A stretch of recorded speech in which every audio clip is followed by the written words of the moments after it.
Денеска на покана на директорката на градинката во Куманово, Ангел Шајче, сум во посета овде да видиме дечињата спремиле одредена приредба.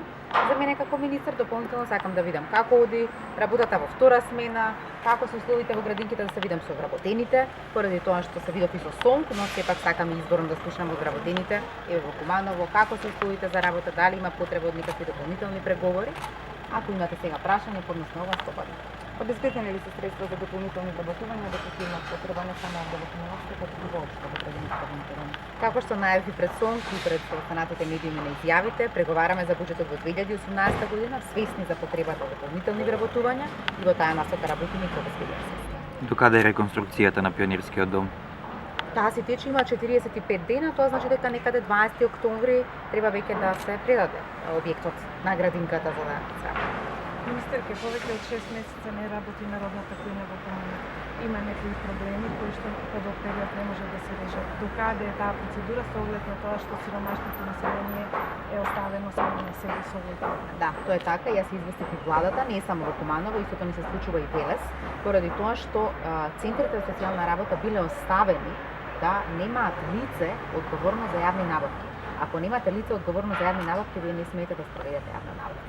Затоа директорката е сега во обид да се поврзи со друг центар за социјална работа, од друг град, да тие спроведат јавна набавка и за Куманово. Чим ќе се случи таа јавна набавка, граѓаните ќе се добијат храната кој што им следува. Да не заборавиме дека тука јавна установа готвела порано, но веројатно заради различни економски интереси е тргната јавната установа, затоа што ако се сакало да течат работите, јавната установа можела да продолжи да готви, граѓаните да имале храна.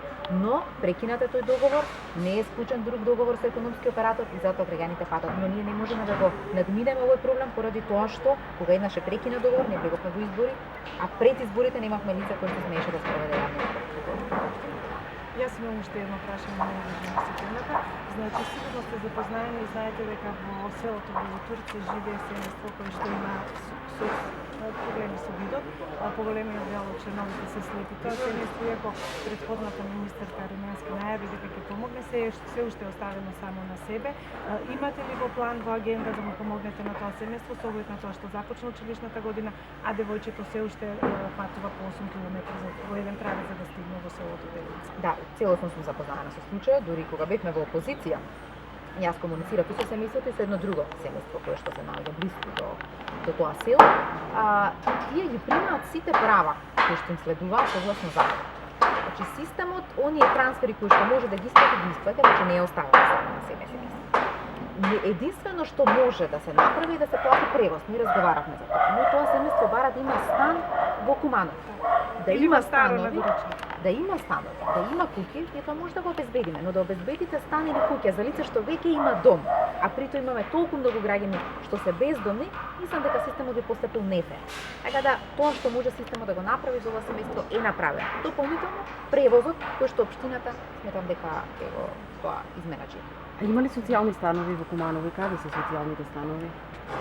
Немаме социјални станови во Куманово, но ние како држава воопшто немаме ниту закон за социјално домување, што е проблематично. Тие станови биле градени и се продаваа по откупна цена, на пример во Велес, од 600 евра квадрат.